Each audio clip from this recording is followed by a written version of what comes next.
Hi, my name is J. Leah Lima Baum, and this is Normcore, how New York City style directed the end of postmodern fashion.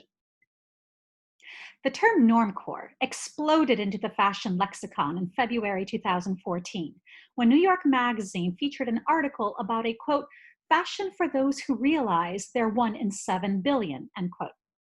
The author felt the term effectively captured the purposely nondescript blandness she'd noticed in young urbanites.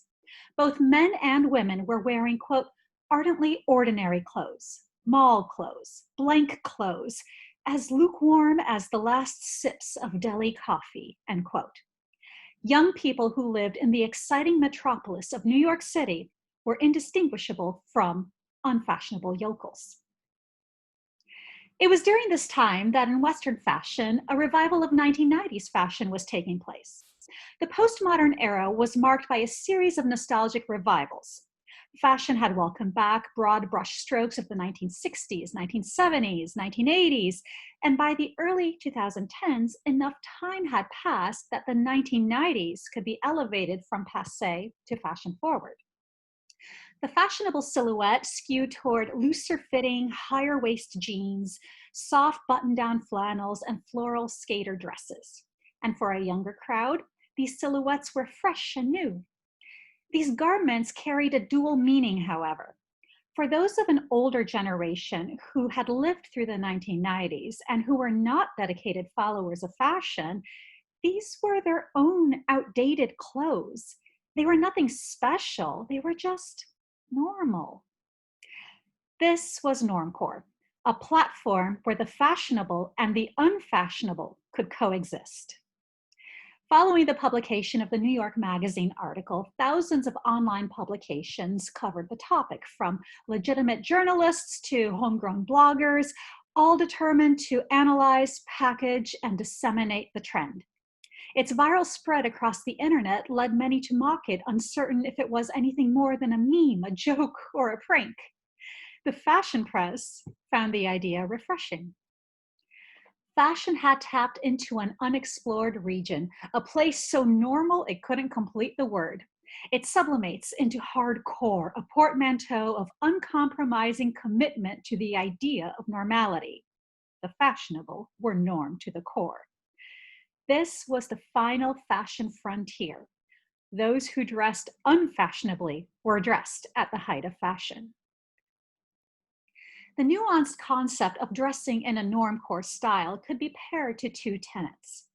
First, Normcore had a certain visual aesthetic, and its style heroes included charmingly awkward figures like Jerry Seinfeld and Larry David, successful technology leaders like Steve Jobs and Mark Zuckerberg, who had achieved success while rejecting the fashion system, and colorfully suggestive imaginary characters like regular working schlub and depressed 80s perverts. To achieve the normcore look was to embrace symbols of unfashionable suburbia. Second, the purpose of normcore was to allow the real self to shine through without the barrier of fashion. If everyone dressed in a more homogenized manner, then the colorful nuances of the individual's personality could take center stage. Overt displays of fashion were seen as false signifiers of a person's true personality. In Normcore, dressing like a big, fat, anonymous nobody was the most fashionable status one could attain. Creating a shopping list for a Normcore look proved to be impossible. Part of Normcore's appeal is that it bypassed the relationship between mass fashion and consumerism. The purchase of essential non-fashion basics like men's undershirts satisfy a consumer's need for functional garments that neither make a statement against the current status quo, like anti-fashion, nor follow the dictates of fashion. Hoping to capitalize on the trend, Gap introduced the Dress Normal campaign in the fall of 2014. In theory, this should have been a successful marketing strategy, but the experiment fell flat and sales went down. Neither Gap nor its shoppers were aware of the irony of Normcore, that it is like a chic club with no name at the door. The average Gap shopper did not want to dress normally. Most shoppers, in fact, do not want to dress normally. A legitimately unfashionable person looks far different from someone thoughtfully styled with attention to color and proportion. The ideals of beauty that are prevalent in fashion continue to exist in Normcore. A person who exemplifies the current standard of excellence, the X factor, the certain je ne sais quoi, can get away with the plain, unadorned aesthetic of Normcore. It is a status symbol for the truly beautiful, someone whose appearance is not, in fact, normal. The essence of normal lay in the nuance of understated cool. This nuance marked the difference between an unfashionable person wearing uncomfortably obsolete clothing and a fashionable person wearing the same things, almost daring the garments considered unattractive to contemporary eyes to find fault in her figure. Those who believe they are practicing Normcore have to think they are cleverly manipulating fashion, that its rules have been bent. The fashion merely joined in on the fun and satisfied the desire for basic clothing with luxe offerings. Designers couldn't claim to be normcore, indifferent toward fashion. They needed to sell their designs, to create and maintain an emotional attachment to their brand. Likewise, magazine editors couldn't encourage readers to be unconcerned toward fashion. The irony of normcore was essential to its success. Perhaps most ironic of all is that the normcore fashion trend, which is fraught with elements of postmodernism, such as nostalgia and introspection, actually holds clues about the future of fashion and where it is headed following the strong grip of postmodernism. I posit that fashion is currently in its transition out of postmodernism, which still grips us as it fades away into old-fashionedness. Normcore represents an important moment in that transition process, but not just in the sartorial ordinariness I have just described. What the fashion press calls normcore has been greatly misinterpreted from its original meaning. The term normcore can be traced to K-Hole, a New York-based trend forecasting group in a 2013 manifesto titled Youth Mode, A Report on Freedom. K-Hole is a collective of 5 members who started the company in 2010 after graduating from college with varied degrees such as fine arts, brand strategy, and web development. Having found themselves highly educated yet unemployable in their chosen fields, they took a series of mundane jobs in public relations, law firms, and graphic design. K-Hole derives its name from the slang term for the psychedelic experience caused by the drug ketamine. This state of dissociation or derealization is a metaphor for the disillusionment experienced by young millennials, like the members of K-Hole, who had found themselves forging their way in a capitalistic world that does not serve them. Drawing from their experiences of having to navigate earning a living and embracing their artistic desires, the members of K-Hole created a series of hip, sharp PDF publications available for online download, which mimic and almost satirize the model of corporate trend forecasting reports.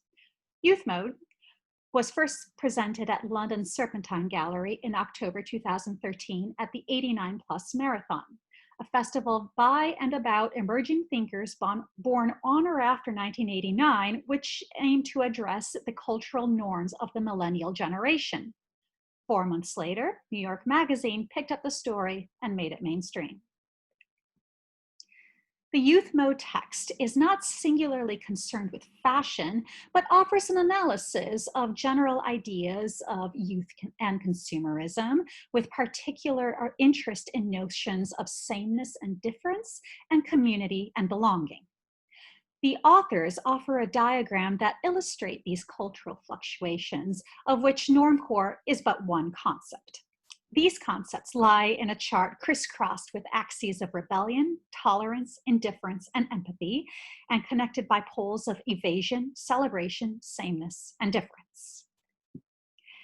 Youth Mode begins with alternative, a reference to the culture on the fringes of the mainstream, more specifically to the 1990s alternative counterculture movement. Subcultures, countercultures, and alternative cultures have been a part of society for generations, formed from a dissatisfaction with the mainstream. In the 1990s, belonging to an alternative culture was a way of validating oneself as being more authentic. The authors implied the 1994 death of Kurt Cobain as having marked the end of the alternative era, a date that dovetails nicely with academic discourse that the postmodern era was waning. In the chart, alternative is illustrated as the evasion of sameness along the axis of rebellion. Unsurprisingly, Cahill does not delve into a description of alternative. They themselves hardly lived through the era. They grew up in the post-alternative world, inheriting its remnants. What happened after alternative was mass indie, a celebration of difference along the axis of tolerance. Mass indie is what happened after Cobain's death, when, quote, panic subsided into ambivalence. Like an audio equalizer, mass indie culture mixes weirdness and normalness until it evens out, end quote. Differences are not antagonizing, but unifying. Mass indie is what led to niche specialties and a seemingly infinite number of ways to distinguish oneself. In relationship to fashion, this meant the widespread acceptance of anything and everything in a pleasingly dissonant collage. The symbols of prep, goth, jock, 70s, girly, structured, and so on could all coexist in ostensibly endless combinations. This concept is not without its challenges, however. Cahill explains, quote, there's a limited amount of difference in the world, and the mainstreaming of its pursuit has only made difference all the scarcer. The anxiety that there is no new terrain is always a catalyst for change, end quote. In pursuing uniqueness, uniqueness itself became ubiquitous. Mass differentiation led to near total isolation. Cahill continues, quote, you're so special, nobody knows what you're talking about, and the details that distinguish you are so small that nobody can tell you're actually different, end quote. Normality, which mass indies strive to evade, eventually became the norm again, albeit in a different form. To deal with these problems of mass indie, Cahill addresses the concept of acting basic, an evasion of difference along the axis of indifference. When culture is oversaturated with differences, quote, the truly cool attempt to master sameness. The most different thing to do is to reject being different altogether, end quote. This, of course, only masks the symptoms of mass indie problems.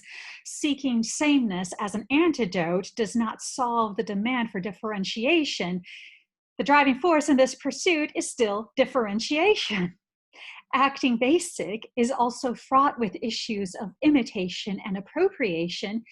It assumes that everyone can return to their boring suburban roots as if everybody has someplace normal to which they can return, and that this normal is the same for everybody.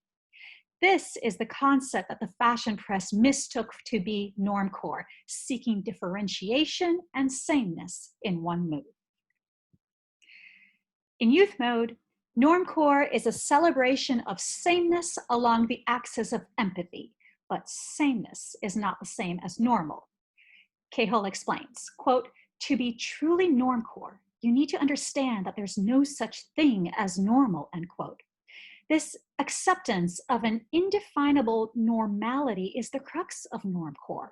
It is nothing to rebel against, nor is it a gravitation toward a fabricated idealization. What is normal for a marginalized community is just as valid as what is normal in the boring white suburbia that the normcore fashion trend is said to co-opt. The virtue of normcore is not about being prepared for any given situation because the outcome has been rehearsed, but being ready for any situation because the players are ready to improvise. To illustrate this point, Cahill chose a viral image of a woman who was widely ridiculed on the internet for her funny tan lines, but who actually exhibits one of the tenets of normcore. She can exist equally as a pretty woman in a bikini, as well as a focused athlete in a swimsuit. Normcore is a personhood's Venn diagram. Cahill offers a thoughtful, if somewhat truncated analysis of current sociocultural conditions. And it is this new way of thinking that will go hand in hand with a new era of fashion. Much of what has happened in fashion in the past 20 years has shown us that we are poised to enter a new era, and there are historical precedents to support this. Today's fashion has nearly exhausted itself with its nostalgic revivals and has almost caught up with itself chronologically. This has occurred before, when the entirety of the 19th century was a succession of fashion revivals, starting with antiquity and moving chronologically through every major period. Once fashion could not rely on a revival to keep it moving, it broke through to the modern era in the beginning of the 20th century. The revival of 1990s fashion within 20 years, compounded by the colossal influence of Normcore, shows that the length of time between the present and the revived period is decreasing with a premature demand for nostalgia of the too recent past. This pattern is simply unsustainable. Fashion relies on sets of governing rules to maintain order, and historical shifts in fashion eras have meant rewriting fashion rules. The transition from the late 18th to early 19th century brought significant changes to the rules of fashion. Prior to the French Revolution, types of garments were predominantly governed by a hierarchy of formality. For example, a robe à la française was more formal than a robe à l'anglaise, which was more formal than a riding habit. In the aftermath of the revolution, clothing was dictated by time of day: morning dress, afternoon dress, evening dress. Postmodern fashion played with its governing rules, pairing jeans with fur coats and flirty floral dresses with tough military boots for the thrill of opposition. Once these juxtapositions were loaded with symbolism, but over time, the messages got so confused that they lost their meaning. It was novel in postmodern fashion to have dresses that smartly transition from day to night, styling tips that offer fluidity between seasons, cocktail dresses that are worn with sneakers, and tuxedos that are informally styled. Fashion rules pertaining to formality, activity, gender, and time of day and year have been rewritten. Additionally, themes of democracy are abundant in the fashion press's coverage of Normcore, touted as being a fashion that is accessible for everyone. Normcore is a way for the individual to shine through, where character is an important feature of a fashionable person. This is also the central tenet of dandyism, which flourished in the early 19th century, where the streamlined tailoring of the suit allowed the man to distinguish himself, not to be upstaged by his attire. Looking further back in time, the individual was celebrated in other shifts in fashion, such as in the case of King Charles I, who succeeded veritable murals of Tudor opulence with a streamlined, down-to-earth personal style. It was not his jewels that signified his royalty, but his attitude. Today's fashion is also stripping down to the basics. From unkempt eyebrows to makeup-free looks, fashion is making strides toward letting the individual shine through. By eliminating facets of fashion that can be construed as barriers, these changes are supporting an invitation for more connections. Throughout history, one of the most powerful forces of change has been trauma. When society undergoes a major disturbance in its makeup, the old patterns of familiarity are irrevocably altered. While Cahill's Normcore concept extols that there is no such thing as normal, it is human nature to reject traumatic change and yearn for a return to a previous state of normality.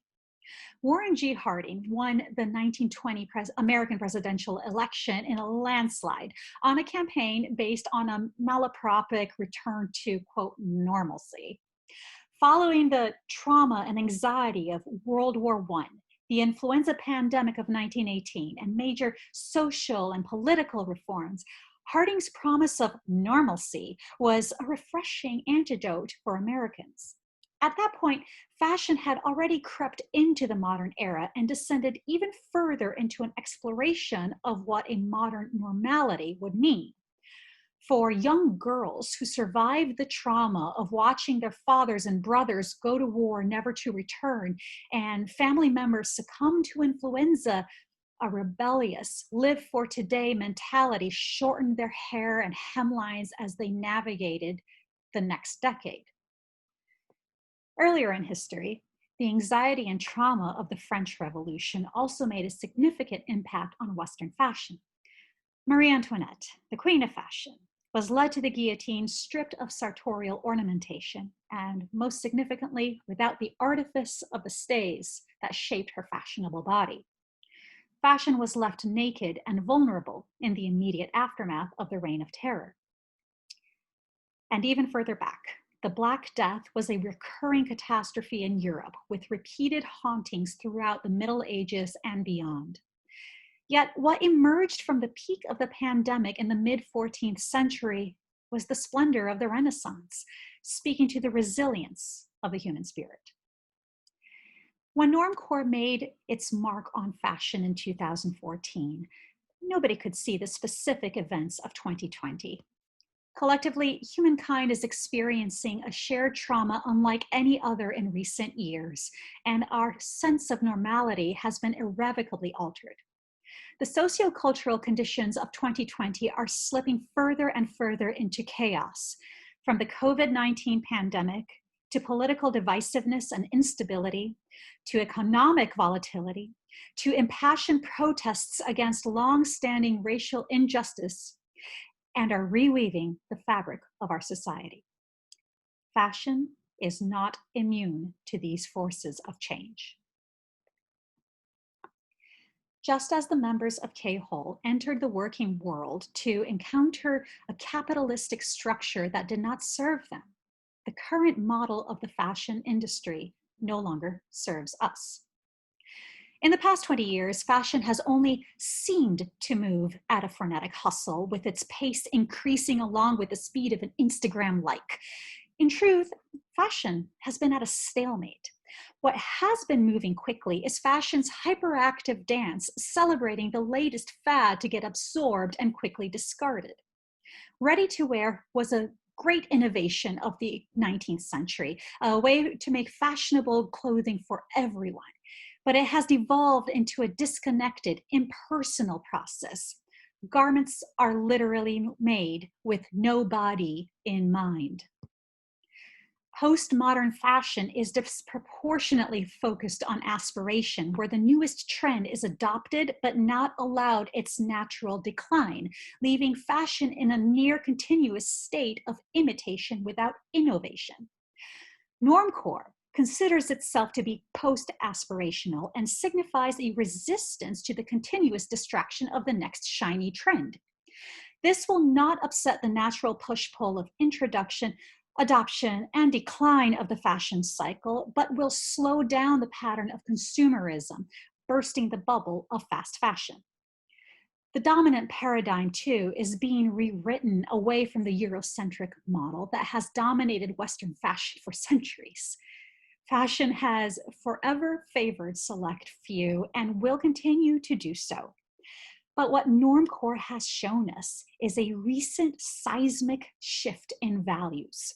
Alarms have already sounded on ethical dilemmas facing the fashion system, including sustainability, economics, and labor conditions. Our collective rejection of the old system will be reflected in our clothes. Normcore is intended to be a transcendent fashion, belonging to every situation regardless of social barriers. Seeking connection and inspiration from each other is apparent in the work of Hot and Cool magazine editor Alice Goddard, who used Google Earth images for street style, and photographer Hans Eichelboom, who finds serendipitous patterns of sartorial choices in a concentrated slice of space and time. It has been theorized that postmodernism will end, quote, not with a coup, but with absorption, end quote. Normcore was not a revolution, but an evolution from the old.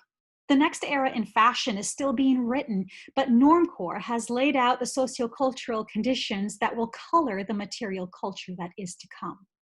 The future of fashion is not to be determined by the cut of a coat or the height of a hemline, but by the minds, hearts, spirit, and behavior of humanity. Thank you. Thank you for joining me today. If you have enjoyed this presentation, please be on the lookout for my continued research on normcore, postmodernism, fashion theory, and how the future of fashion is unfolding. Being a fashion historian today is an extraordinary opportunity for real-time exploration and narration of our exciting chapter in fashion history.